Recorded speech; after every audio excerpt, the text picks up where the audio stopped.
The fourth tour that year started at 10:07 on a Saturday. I watched it live on a 4-monitor wall in my back office. 11 cameras, 11 beds. 1 cup of coffee going cold.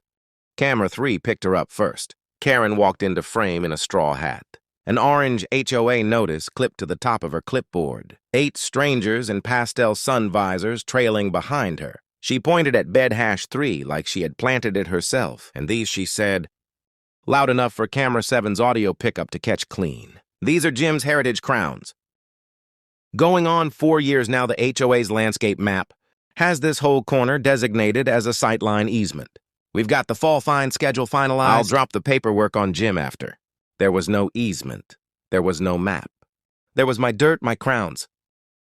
And a woman I had never given permission to so much as breathe on them. A woman in a cream cardigan and a pink visor. I'd later learn her name was Rachel Henderson. Leaned in to admire the row and put her full weight on the crown. At the corner of bed #3, the crunch came through my speakers. Soft and final, Karen didn't flinch.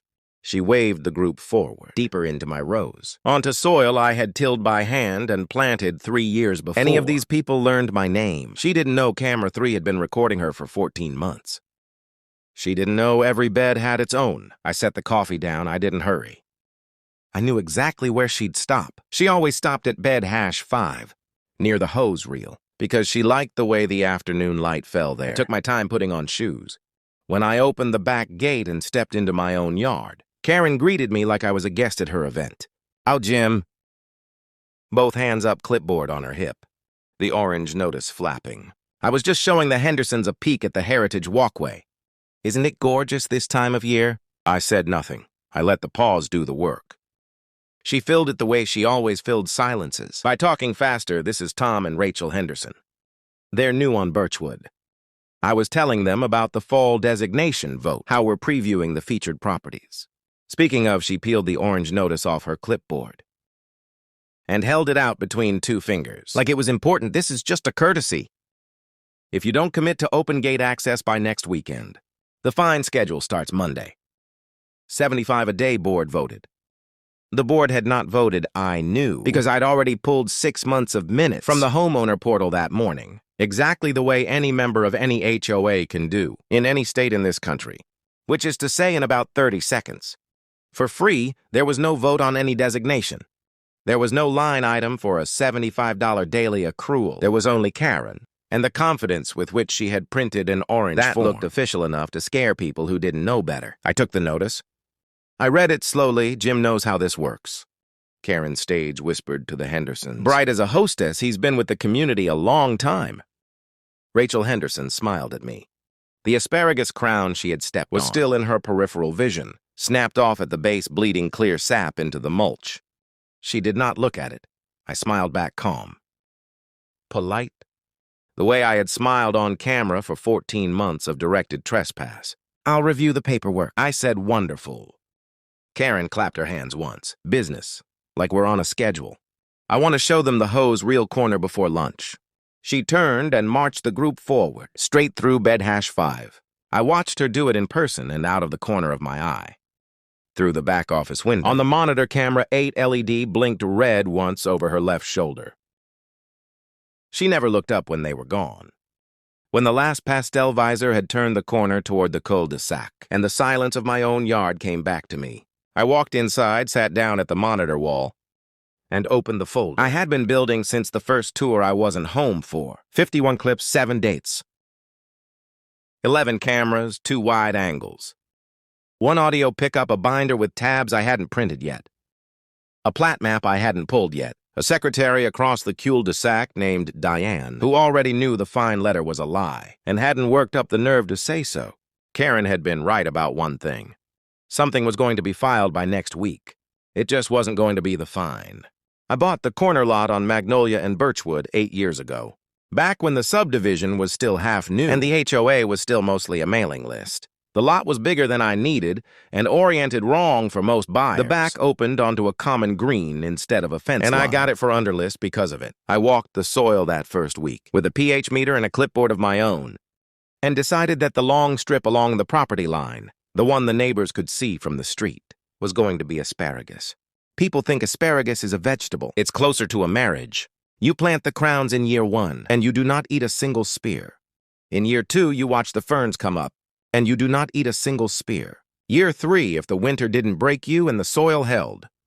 You take a thin harvest and leave most of the bed alone, so it can build itself into what it's going to be. For the next 15 years, I built 11 raised beds from cedar. I milled myself. I hauled the soil in by the bag, 180 bags across 2 weekends. Because the local supplier delivered in piles, and I didn't want piles on my driveway, I laid out the rows by string line, and I planted the crowns 2 feet apart in trenches I dug by hand, because a tiller would have cut them. My wife at the time called it the most expensive hobby she'd ever seen. She wasn't wrong. She also wasn't wrong about a lot of other things, which is how 4 years later, I was living there alone by the time Karen Whitfield became president of the Magnolia Grove Homeowners Association. The beds had been producing for 3 seasons. The ferns were tall, the crowns were mature. The soil was the kind of soil you only get by feeding it and waiting. Karen ran for president on a platform of neighborhood beautification. She won uncontested. I didn't vote. I'd never voted in an HOA election because I'd never cared who ran it. That I later understood was the first mistake. The Heritage Garden Tour started about 18 months before the morning with the Hendersons. Karen pitched it at a summer meeting I didn't attend as a voluntary showcase of exemplary landscaping. Homeowners could sign up to have their yards featured on a seasonal walk. A small article in the neighborhood newsletter, a little foot traffic, a ribbon on the mailbox. Voluntary opted in. Signed consent on file. I never signed anything. The first time I came home to footprints in bed #2, I thought a kid had chased a ball into the yard. The mulch was scuffed. One fern was bent. And I didn't think about it again until the next Sunday, when Mrs. Alvarez waved me over from her driveway across the cul-de-sac and asked, in the tone women use when they don't want to be the one who says it, whether I knew Karen had walked a group of people through my asparagus rows. The previous weekend, she'd counted 8 people. She'd seen Karen gesture at the beds like a docent. She'd been watering her tomatoes, and she hadn't known whether to say anything. And she was sorry it had taken her a week to bring it up. I thanked her. I said it was probably a misunderstanding. I drove to the office supply store that afternoon and picked up a 4-camera outdoor surveillance kit on sale for $220. That was the first mistake I corrected. I spent 31 years designing commercial surveillance systems, warehouses, loading docks, casino, back of house, the kind of installations where a missed frame is a lawsuit. I retired 4 years ago because my knees told me I was done climbing ladders, not because I'd stopped caring about camera angles. When I unboxed the 4-camera kit that night, I looked at it for about 10 minutes. And then I drove back to the store and returned it. Over the next 3 weekends, I installed 11 cameras, 1 per bed. Small weatherproof. Matte black. Mounted low on discrete posts I'd stained to match the cedar. 2 wide-angle cameras at the corners of the property, covering every approach path from the common green. 1 directional audio pickup mounted inside the gutter. Run along the back of the house, angled down at the path Karen would naturally take if she walked her groups the same way twice, which people being what people are, she did none of it was hidden. Any adult who looked for a camera would have seen a camera. Karen never looked. Karen was a woman who assumed that confidence was the same as permission. And people who assume that don't tend to check their surroundings for lenses. I also did one thing that, in retrospect, decided the whole story. I emailed her. I kept it short. I wrote that I had reason to believe a tour group had walked through my private garden without my consent, that I did not wish to participate in the Heritage Garden Tour program, and that I wanted written confirmation that my property would not be included in any future walks. Featured or otherwise, Karen replied within 2 hours. I still have the email in a folder labeled Paper Trail K1. Her reply cited a paragraph from the HOA bylaws, a real paragraph word for word, about ornamental agricultural features visible from HOA-maintained streets being considered community amenities for the purposes of beautification programming. She used the phrase considered community amenities in italics. She did not say my property was part of the program. She did not say it wasn't. She thanked me for my passion for the neighborhood. The paragraph was real. Her interpretation was invented. It was a clause about the HOA's right to photograph common area landscape. For the newsletter, nothing about tours, nothing about access. I did not reply the second time she emailed either. Or the third, I did not confront her at the summer block party. I did not raise it at the quarterly meeting. I stopped returning her waves in a way that was slow enough. She never noticed it happened. What I did do was watch the cameras ran on continuous loop. With motion-triggered flagging and a 30-day rolling archive, I moved every Sunday night onto a labeled external drive. I built a folder system date, bed number event count. I started a spreadsheet. I didn't watch the clips. I logged their existence and moved on. Over the following year, Karen walked groups through my asparagus rows. 4 more times on dates I wasn't home. And twice more alone with her husband, who always looked like he wanted to be somewhere else. Twice she came alone with her clipboard measuring something. Once she brought a man I didn't recognize, in a collared shirt with a tape measure, who spent 6 minutes photographing the corner where bed hash 3 met the property line. By the time she scheduled the fall tour, the one the Hendersons would attend, the one I watched on camera 3 at 10:07 on a Saturday. I had 51 flagged clips, 7 confirmed dates, a spreadsheet with timestamps, and a woman across the cul-de-sac who had mentioned more than once that if I ever needed her to put in writing what she'd seen, she'd be glad that I had not raised my voice. I had not written a second email. I had not told a single neighbor about the cameras. I had a binder with empty tabs.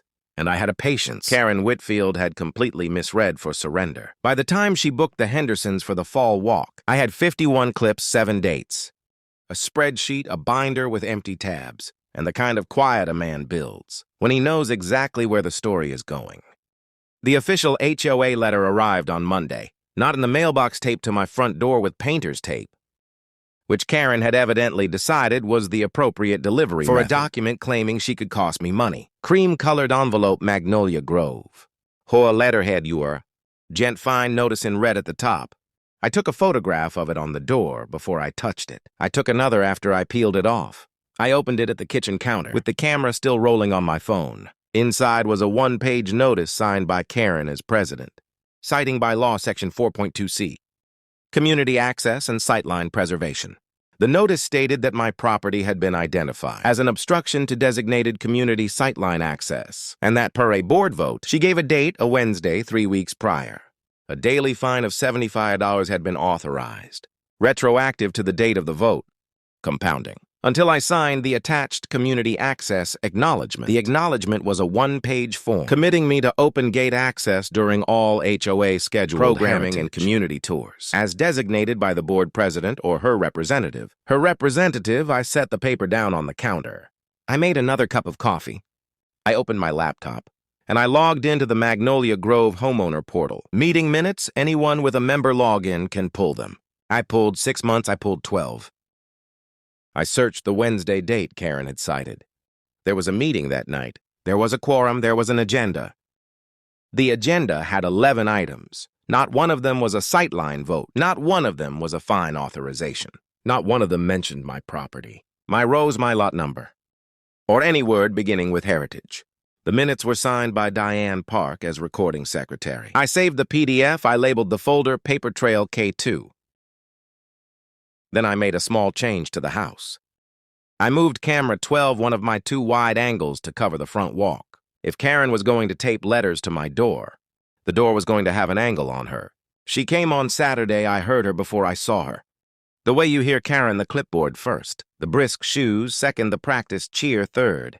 When I opened the door, she was standing on my front porch with Diane Park behind her, and Diane was carrying a manila folder and looked as if she would rather have been anywhere else in the county.